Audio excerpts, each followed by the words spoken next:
खास खबर खास नजर में अब बात करते हैं आज की दूसरी बड़ी खबर की। और दूसरी बड़ी खबर उत्तर प्रदेश के इटावा से। जी हां, इटावा में गैर ब्राह्मण कथावाचकों के साथ हुई मारपीट और बदसलूकी के मामला देश भर में गरमाया हुआ है और मामले में सियासत भी खूब हो रही है। तो वहीं इस मामले में साधु संतों की भी एंट्री हो गई है। अब इस मामले को लेकर मध्य प्रदेश के छतरपुर स्थित बागेश्वर धाम के महान पंडित धीरेन्द्र कृष्ण शास्त्री का भी बड़ा बयान सामने आ गया है। 25 दिन की विदेश यात्रा से लौटे पंडित धीरेन्द्र कृष्ण शास्त्री ने इटावा की घटना को निंदनीय बताया है। धीरेन्द्र शास्त्री ने कहा है कि भगवान की कथा और सनातन का विचार किसी जाति विशेष का नहीं है। भगवान की चर्चा करने और भगवान की कथा कहने का अधिकार सभी को है, इसमें कोई भी दोषी नहीं है। अगर भारत को हिंदू राष्ट्र बनाना है तो क्या ऐसे बन पाएगा? ऐसा हो ही नहीं सकता। भगवान का गीत कोई भी गा सकता है। गुरु नानक, मीराबाई, रैदास, कबीरदास सबने भगवान राम और श्याम की चर्चा की है। हमें इसमें कुछ गलत नहीं लगता है। धीरेन्द्र शास्त्री ने इटावा की वारदात का जिक्र करते हुए कहा है कि इटावा में जो भी घटना हुई है वह निश्चित रूप से निंदनीय है। अगर उसने कुछ अपराध भी किया हो तो हमको तुरंत कानून व्यवस्था और न्यायपालिका की शरण लेनी चाहिए। खुद न्यायाधीश बनने से विद्रोह की स्थिति बनती है। भगवान की कथा किसी जाति विशेष की बपौती नहीं है। अपनी बात प्रारंभ करना चाहते हैं और शायद आप हमारी बात को समझ पाएंगे। वेद व्यास, महर्षि वाल्मीकि, मीरा, सूरदास, रैदास, कबीरदास सबने भगवान की चर्चा गाई। इनकी ना जात पूछी गई, ना इनका पता पूछा गया। इनकी वाणी ही इनकी पहचान, भगवान का नाम ही उसकी पहचान है। कौवा कर्कश बोलता है, लेकिन रामचरितमानस में काल भूषुंडी जी महाराज की महिमा। इसलिए जात न पूछो साधु की, पूछ लीजिए ज्ञान। मोल करो ना तलवार का, ना तो पड़ी रहे दो मया। भगवान की कथा, भगवत चर्चा, सत्संग, सनातन का विचार किसी जाति विशेष का नहीं है। भगवत चर्चा और सत्संग, भगवान की वार्ता, भगवत कथा को कहने का अधिकार सबको। तो सुना आपने इंदौर की घटना को लेकर बागेश्वर धाम के पीठाधीश्वर का बयान भी सामने आ गया। और इसी खबर पर ज्यादा जानकारी के साथ छतरपुर से सहयोगी शिवम साहू हमारे साथ लाइव जुड़ गए हैं।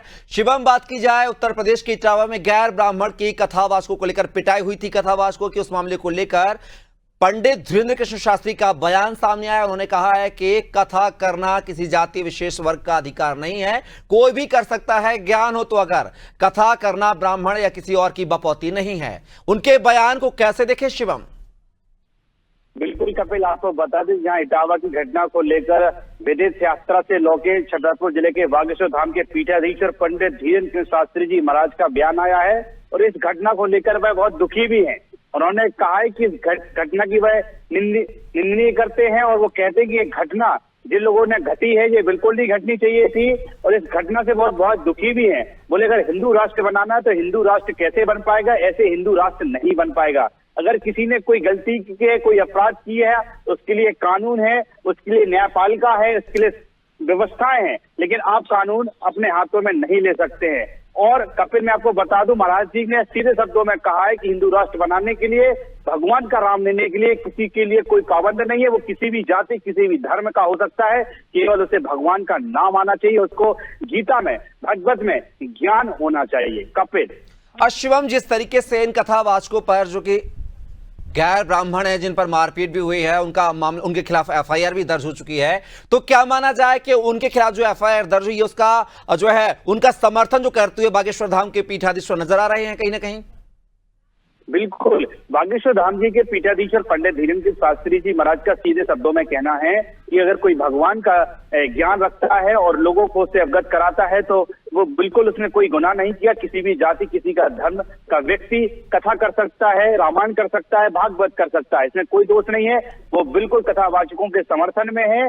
और अगर उन्होंने कोई अपराध किया है तो उसके लिए कानून है, उसके लिए न्यायपालिका है। यह है महाराज जी का कहना है। महाराज जी का सीधे शब्दों में कहना है कि वो कथावाचकों के साथ है। अगर उन्होंने कोई अपराध किया है तो वो प्रशासन के साथ है, लेकिन कोई और व्यक्ति कानून अपने हाथों में ना ले, इसका उन्होंने विरोध किया। कैसे हिंदू राष्ट्र बनेगा, जो उनका एक सपना है। आपको बता दें कि अगस्त माह में दिल्ली से लेकर मथुरा तक बागेश्वर धाम के पीठाधीश्वर पंडित धीरेन्द्र शास्त्री जी महाराज की दूसरी हिंदू जोड़ो पदयात्रा का शुभारंभ है। उन्होंने कहा है जहां एक और सारी मेहनत कर रहे हैं, पूरा देश इकट्ठा हो रहा है हिंदू राष्ट्र बनाने के लिए, वह ऐसी घटना कहीं ना कहीं प्रश्न चिन्ह लगा देती हैं। कपिल, बिल्कुल शिवम, कहीं ना कहीं उन्होंने भी कहा है कि जात ना पूछो साधु की, ज्ञान की बात होनी चाहिए। फिलहाल के लिए तमाम जानकारी को साझा करने के लिए शिवम आपका बहुत बहुत शुक्रिया, धन्यवाद।